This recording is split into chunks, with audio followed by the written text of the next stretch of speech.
madaxweynaha Jamhuuriyadda Federaalka Soomaaliya Mudane Maxamed Cabdullaahi Farmaajo iyo wafdi ballaran uu hogaaminayo ayaa soo gaaray magaalada Garowe si uga qayb galo caleemasaarka madaxweynaha Puntland Saciid Cabdullaahi Dani. madaxda ugu sarreysa dowlad goboleedka Puntland xubno ka tirsan dowladda Federaalka Soomaaliya iyo qaybaha kala duwan ee bulshada ayaa garoonka diyaaradaha ku soo dhaweeyay madaxweynaha Jamhuuriyadda Soomaaliya Mudane Maxamed Cabdullaahi Farmaajo halkaas oo sharaf uga qaatay cutubyo ka tirsan ciidanka qalabka sida u diyaarsanaa. madaxweynaha Puntland Saciid Cabdullaahi Dani oo warbaahinta kula hadlay garoonka diyaaradaha ayaa muujiyay sida ugu faraxsan yahay maatinka madaxweynaha Soomaaliya oo ku yimid magaalada Garowe. waxaan ku faraxsanahay imaanshiina waxaan rajaynaynaa in ay meeshaan ay noqoto kulan taariikhi ah sida wanaagsan ee aan kala harka lahayn ee dawladda Soomaaliya federaalka ah ee noogu soo karaamaysay annaguna waxaan rajaynaynaa hadii la hayno inaan noqono kuwo karaamadaas iyo sharaftaas loo sameeyo xasuusnaada horeyna u sii wada geedi socodkii Soomaaliya dawlad taabagasha ay u helayd waxaan insha Allah rajaynaynaa muddada madaxweynuhu joogana in uu la kulmi doono dhammaan xubnaha dawladda qaybahooda kala duwan baarlamaanka iyo inkastoo golaha xukuumadda uu dhisnayn laakiin xukuumaddii hore ee hoggaanka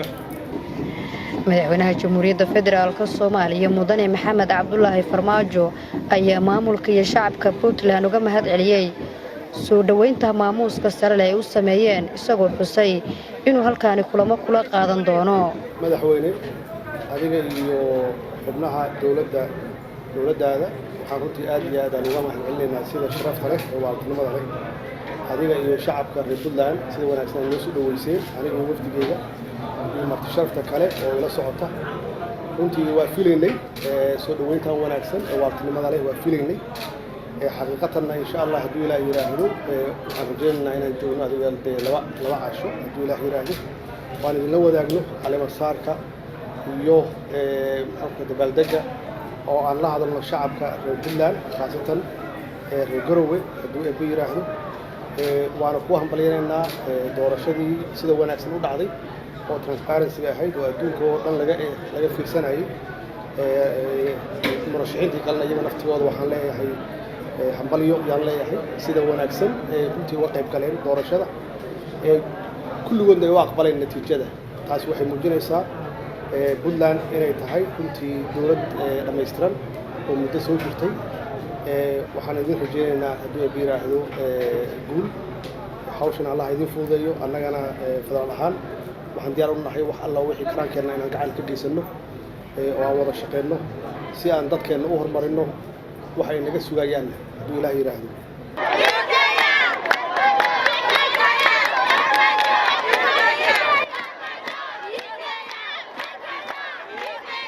boqolaal shacab ayaa u taagnaa wadooyinka magaalada Garowe kuwaas oo u diyaarsanaa soo dhaweynta madaxweynaha qaranka Mudane Maxamed Cabdullaahi Farmaajo isla markaana muujiyay sida ay ugu qanacsan yihiin hoggaankiisa wanaagsan iyo guulaha ay gaartay dawladda. waxaanu leenahay madaxweyne soo dhaweey dadkaaga iyo dalkaaga way ku jecel yihiin waxay ku leeyihiin welcome waxa laga rabaa inaad wax qabad wanaagsan aad muujisid sida u muujisay iyo inaad dhamaystirtid wixii ka ku dhiman waxay ku leeyihiin shacabkaaga mar walba way ku jecel yihiin waxay doonayaan inaad horumar u muujisid dalka aad midaysid dalka ku jiro wala qofka inaad ka saartid laga doonaya. aad baan ugu faraxsanahay inaan ku soo dhaweyno madaxweynaha Jamhuuriyadda Federaalka Soomaaliya Mudane Maxamed Cabdullaahi Farmaajo shucuurteeda runtii lama soo koobi karo waanu ku faraxsanahay waxaan noo imaanaya madaxweynaha ayaga qaranka Soomaaliya waxa leena mudane madaxweyne ilaa iyo xalay ilaa maanta waa ku taaganaa ku soo dhawow caasimadda Garowe dadkaaga ah xukuntay reer Puntland. madaxweyne soo dhawow waan ku leenahay saako dhan halka waa ku joognay magaalada madaxda Puntland Garowe bulshada oo dhan aad bay saako ku soo dhaweynaysaa taageero ballaaran ku haya madaxweynihii Soomaaliyeed ee abidka ugu taageerada badnaa saaka sawirka ayaa bulshada isku haysay waxa ay gaadhay in bulshada sawirka isku qabsato aadna waa ku soo dhaweynaynaa. Nasr Bashiir Cali warbaahinta qaranka magaalada Garowe.